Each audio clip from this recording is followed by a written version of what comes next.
You know that feeling, right? When you walk into a party and absolutely everyone is talking about the exact same thing. And not just talking, but betting their life savings on it. Exactly. Yeah. That is what the artificial intelligence industry feels like right now. Yes. Just, it's a classic gold rush where the only smart move seems to be selling shovels. Or in this case, GPUs. Right. GPUs. It certainly feels that way. The enthusiasm is, it's palpable. It's infectious. But there's a very fine line, a dangerously thin line between a gold rush and a bubble. And today, we're going to look at a source that suggests we might be standing right on the edge of a cliff looking down. Yeah, let's unpack this, because today's deep dive is into a paper that, frankly, it stopped me in my tracks. It's called AI Infrastructure Overcapacity and Cobweb Dynamics. It's by Fareed Novin from the Global Review, published just recently, January 25, 2026. And the headline prediction is, well, it's a heavy one. It really is. Novin predicts a 55 to 65% chance of a hard landing for the AI industry. And that's between 2026 and 2028. So, very soon. Very soon. So, let's be super clear right off the bat, because hard landing sounds terrifying. He isn't saying the robots are going to break, right? Yeah. He's not saying ChatGPT is going to stop working. No, not at all. That is a crucial distinction. We have to separate the tech from the trade. He's not predicting the end of AI as a technology. Yeah. He's predicting a massive, messy repricing of the financial capital behind it. We're talking stock prices crashing, infrastructure projects abandoned, Jobs. significant job losses. It's an economic correction, a clearing of the books, not a technological failure. Basically, gravity kicking in after a sugar high. Oh. So the mission for today is to understand why. Why does this paper think that while every CEO is preaching infinite growth, we're actually walking into a trap set by, well, economic physics? It really all comes down to a concept called the cobweb model. The cobweb model. It sounds like something from a haunted house. It does, a little. But it's actually an old economic theory, usually applied to something like agriculture. But it fits tech perfectly right now. Okay, so what is it? So imagine you're a farmer. You decide to plant apple trees because the price of apples is incredibly high right now. Everyone wants them. Right, so I'm planting today based on today's high prices. I'm thinking I'm going to get rich. Exactly. But here's the problem.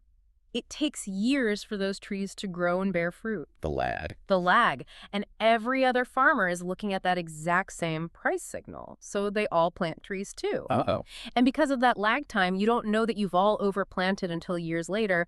Suddenly, everyone's trees produce fruit at the same time. The market is flooded, prices crash, and you can't make a profit. It's like showing up to a potluck where everyone brought potato salad because they heard the host liked it.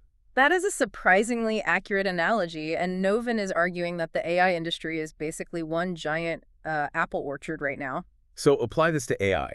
Where's the orchard? It's in what economists call divergent oscillations.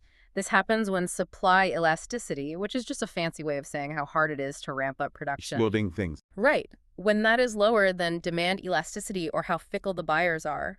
In AI, building the supply, so the chips, the data centers, the power plants, that takes years. But demand? That can change in a heartbeat. Exactly. Okay, so let's look at this infrastructure. The paper breaks it down into a 5-layer cake of vulnerability. And the argument is that the bottom layers, the really heavy stuff, are moving way too slowly. That's the core of it. The 5-layer cake is a great way to see it. So let's start at the very bottom. Layer 1, energy. This, according to the paper, is the most dangerous layer. The stats here were wild. The paper says the lag time for energy projects is 60 to 120 months. That's 5 to 10 years. 5 to 10 years. Yike. Think about that. If you decide to build a nuclear plant today for a data center, you are locking in that capital for a decade. And once you start, you can't really stop. The sunk costs are over 90%. You can't half build a nuclear reactor and then, decide to turn it into a shopping mall. You can't. And the demand numbers are staggering. Novin points out that current AI plants mean we need 50 to 100 gigawatts of new power. And for context, the entire U.S. usually only adds about 13 gigawatts a year. So we're squeezing a decade of grid growth into a couple of years. It's an unprecedented build-out. You have Microsoft talking about restarting 3 Mile Island for 2028, TerraPower's reactors for 2030. These are huge, multi-billion-dollar bets. And the risk is what they call stranded assets. If in 2030, AI demand isn't what we think it is today. You have a billion-dollar power plant with no one to buy the electricity. It's really hard to pivot a nuclear reactor. No, you certainly can't. And that rigidity is what makes the crash potential so high. The bottom of the stack is literally set in concrete. Okay, moving up the cake. Layer 2, semiconductors. The chips. This is where all the noise is. This is the shovels in the gold rush. Right. And global commitments for chip manufacturing are now over $1 trillion. We're seeing massive expansions everywhere. Arizona, Ohio, Germany, Japan. But again, the lag is the killer. 24 to 36 months to build a fab and get it running. And the paper mentions a specific number that just blew my mind. By 2027, annual GPU production is expected to jump from about 600,000 units to 3 million. A five-fold increase. 5 times. And that is the trap. We are building that future supply based on today's scarcity prices.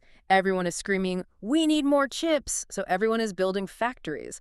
But when all those factories turn on at the same time in 2027... the apple harvest arrives. Exactly, the market gets flooded. And that brings us to the top layer. Yeah. Applications, the software, the chatbots. And this layer's fast, right? You can code an app in a weekend. Very fast. 6 to 18-month development cycles, highly flexible. And here's the crucial disconnect. If an app doesn't make money, you just stop renting the GPUs. You cancel the cloud subscription. Right. It's painful, but it's quick. So there's the mismatch. Okay. The app developers pull back, but the chip makers and the power plant owners, they're still stuck. They can't just cancel a nuclear reactor. They can't unpour the concrete in Ohio. That is the definition of a hard landing. The top of the stack stops on a dime, but the bottom of the stack creates this massive pileup of useless, expensive infrastructure. Now, you might be thinking, listening to this, surely these CEOs know what they're doing. This can't be a surprise. But the paper points out, this has happened before. It's almost a rite of passage for transformative tech. We get blinded by the promise. The paper draws a direct parallel to the fiber optic crash of the late 90s. I remember the dot-com bubble, pets.com and all that. Yeah. But the fiber story is fascinating because it was the infrastructure under the bubble. It's the closest analog we have. In 1996, bandwidth prices were over $1,000 per megabit. Insanely expensive. And everyone thought demand was infinite. The internet was taking over. So companies like WorldCom spent over $1 trillion laying fiber optic cable. They dug up every street. $1 trillion? Yeah. That's serious money, especially then. It was. And here's the thing. They were right about the internet. Streaming, social media, everything they predicted came true. But they were wrong about the timing. When all that cable came online around 2000, supply just overwhelmed demand. Prices didn't just drop, they collapsed. How much? They fell 90%. 90%. That wipes you out. Completely. Utilization dropped to 2 or 3%. Imagine building a 12-lane highway and seeing one car every hour. The companies went bankrupt. Investors lost everything. But, and here's the twist, society got cheap internet. That cheap, dark fiber is what made YouTube and Netflix and the modern web possible years later. So the investors basically subsidized our future.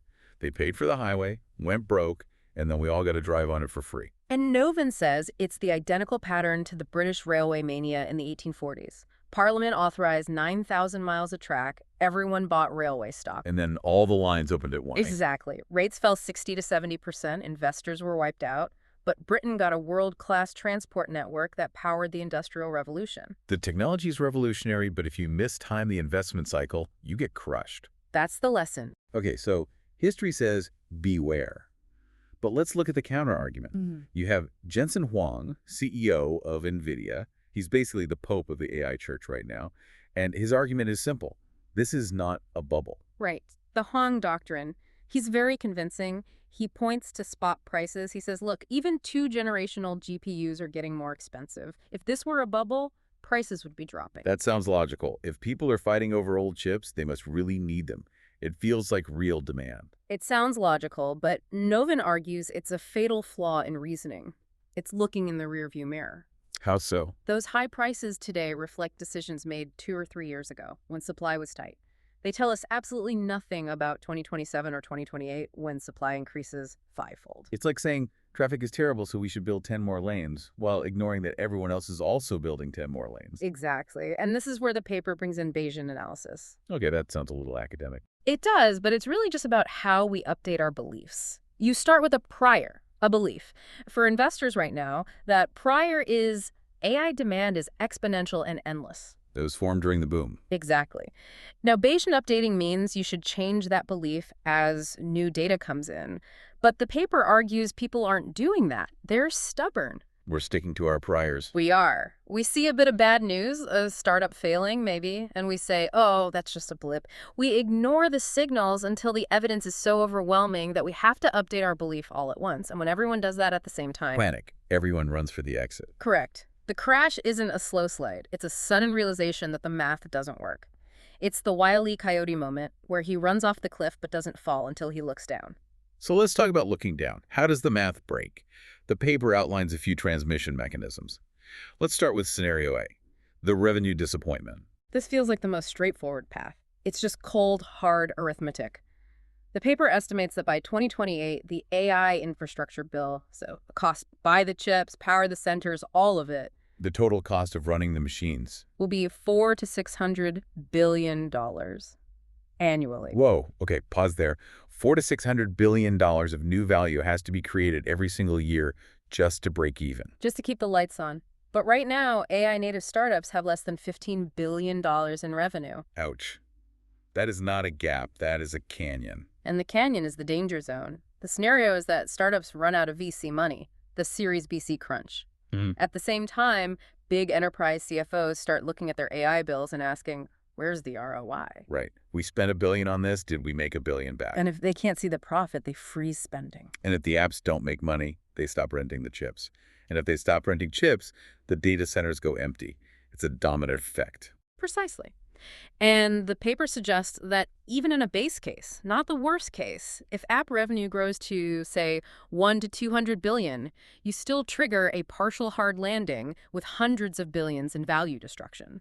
The math just doesn't close. Now, there's another scenario here that feels like a geopolitical spy thriller. Scenario B, the China wildcard. This one is fascinating and often overlooked. We know China is building massive capacity. Huawei, SMIC, they are building domestic chip fabs despite the sanctions. But aren't their chips worse? We always hear they're a generation behind. They might be slightly behind on the cutting edge, but quantity has a quality all its own. The scenario here mirrors what happened with solar panels in 2010. What happened there? Western companies were making solar panels. It was a high-tech, high-margin business. Then China flooded the market with panels priced 40 to 60% lower, subsidized by the state. Western manufacturers couldn't compete, they collapsed. And Novin thinks this could happen with AI chips. Think about it. If China's domestic demand slows, they'll have massive factories sitting idle. The logical move is to export those chips at bargain basement prices. And if you can buy a chip that's 90% as good for 50% of the price... A lot of companies are going to take that deal, which would undercut all those new factories in Ohio and Arizona. Intel and TSMC would be trying to sell premium chips in a flooded market. It would force them into a crisis. You can't pay off a $20 billion factory if you have to cut your prices in half to compete with subsidized imports. So that brings us to the so what for the listener. Because most of us aren't building billion-dollar chip fabs. Why should we care if NVIDIA's stock goes down? Well, the paper highlights a paradox that really defines this whole thing. Society wins, investors lose. Expand on that, because usually when investors lose, the economy tanks and we all suffer. In the short term, yes, there is pain. But long term, just like the railway mania gave us cheap transport and the fiber crash gave us cheap internet, the aftermath of this crash leaves us with an abundance of infrastructure. So massive amounts of cheap compute and cheap energy. Exactly. AI becomes virtually free. The cost of intelligence drops to near zero. And that is good for the long-term future of humanity. Scientific research, drug discovery, education, it all gets cheaper. Everything. But there's always a but. The transition is painful. It's not just billionaires losing portfolio value. The paper predicts 200,000 to 500,000 job losses. Wow. That's 500,000 people. And not just programmers. We're talking construction workers, manufacturing workers, operations staff. These are real industrial jobs. And it mentions specific regions, too. It's not spread out evenly. No, it's highly concentrated. Places like Arizona, Ohio, Texas, Oregon. These states have given massive tax breaks. They're counting on that revenue. If those data centers end up empty, those local economies face a real fiscal crisis. It's a sobering reality check. We get so caught up in the magic of the tech that we forget the messy, brutal economics underneath it. And that's Novin's main point. You can believe AI is the future and still believe the business model is about to crash. The two aren't mutually exclusive. History says they usually go hand in hand. The bubble bursts, the dust settles, and then the real utility begins. And the paper puts the probability of this hard landing at 55 to 65%. That's better than a coin toss. It is. And remember, the concrete is already being poured, the chips are already ordered, the train has left the station. The question is just whether the track is finished when we get there. Or if we run right off the rails. That is slightly terrifying, Yeah. but also weirdly hopeful. If we survive the crash, we get the toys. That's the history of progress. Boom, bust, and then widespread utility. So here's the thought I want to leave you with today. If Novin is right, and in a few years we are swimming in cheap, abundant compute power because the market crashed, what are the things we aren't building today because it's too expensive? That will suddenly become possible. What does the world look like when intelligence is as cheap as electricity? That is the trillion-dollar question. Just don't bet the farm on the companies building the power lines. Advice taken. Thanks for listening to this deep dive. We'll see you on the other side of the curve.